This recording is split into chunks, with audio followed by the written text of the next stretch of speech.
My ingredients: linguine, sour cream, peas, onion instead of shallots because I don't have shallots, lemon for lemons, some vegetable bouillon, pepper. First I cook the onions and my water is heating up for the linguine. That's my 2 lemon juice, my zest, the sour cream.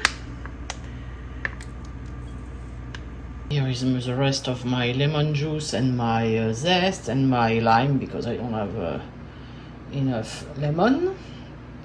My water is boiling, so I'm pouring my linguines. Now that my sauce is simmering, I'm gonna put the peas.